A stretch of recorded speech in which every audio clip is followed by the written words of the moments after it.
Oke, mulai. Bismillahirrahmanirrahim. Assalamualaikum warahmatullahi wabarakatuh. Pesan, aku di situ ya. Malu aku.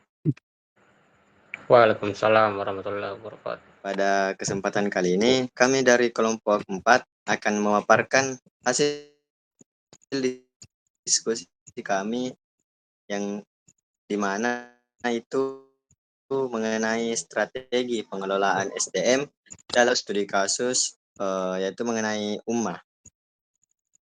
Sebelum lebih lanjut, izinkan saya memperkenalkan diri.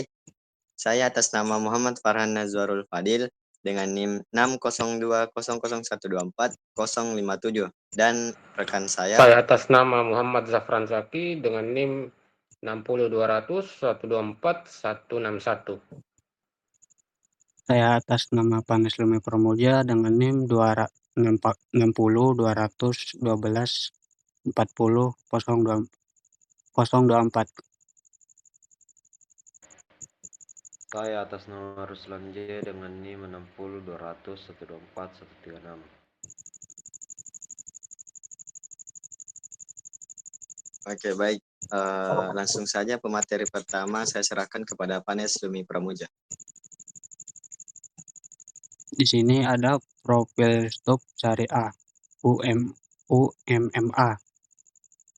Yang pertama, nama perusahaan UMA Umat Muslim Indonesia. Yang kedua, bidang aplikasi Muslim Listly,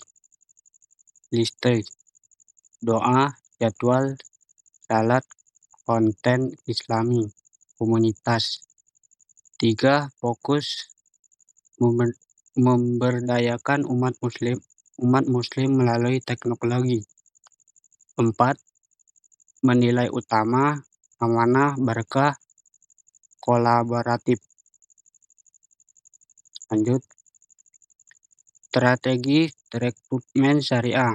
Yang pertama, rekrutmen berdasarkan kompetensi, akhlak, dan semangat dakwah digital. 2. Proses seleksi memuat tes motivasi kerja Islami. Yang ketiga, wawancara nilai, integritas, keikhlasan, dan orientasi umat. Dan yang keempat, menghindari diskriminasi. Semua kandidat punya hak sama. Saya serahkan teman saya.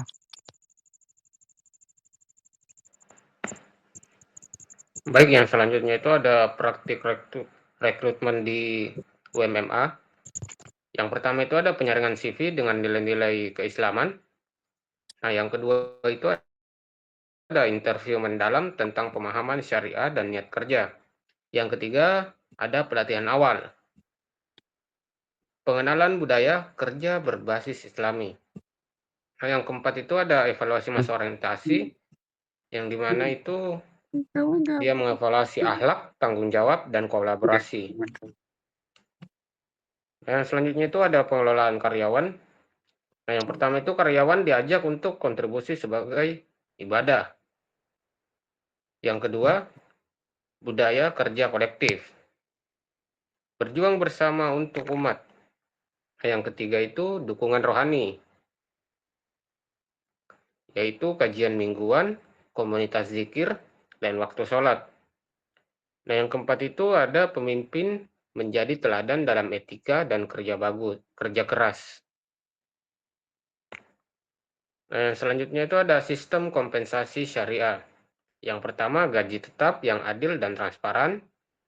Yang kedua itu ada bonus untuk pencapaian berbasis kontribusi proyek. Yang ketiga, beberapa tim mendapatkan sistem bagi hasil atau mudharabah. Nah, yang keempat, tidak ada penundaan gaji sesuai prinsip upah sebelum keringat kering. Baik, selanjutnya akan saya serahkan kepada teman saya. Selanjutnya itu mengenai kesejahteraan karyawan. Yang pertama yaitu karyawan difasilitasi untuk ikut kajian dan program sosial. Nah, yang kedua, lingkungan kerja Islami dan saling menghormati. Yang ketiga, ruang ibadah dan waktu kerja yang fleksibel untuk keperluan spiritual. Dan yang keempat, dana infak kolektif perusahaan guna membantu dalam internal sebuah tim. Oke, next. Adapun dasar syariah yaitu di mana ada satu hadis dari Ibnu Majah, berikanlah pekerjaan upahnya sebelum kering keringatnya.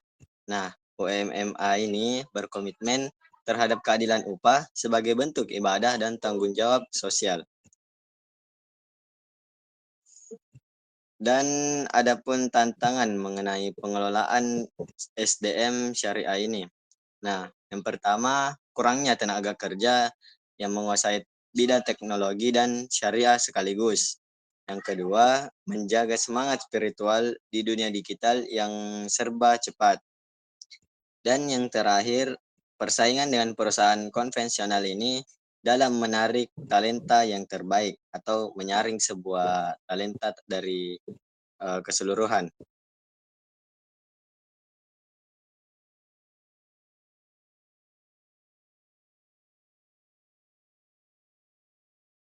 Oke, saya serahkan kepada teman saya. Adapun solusi dan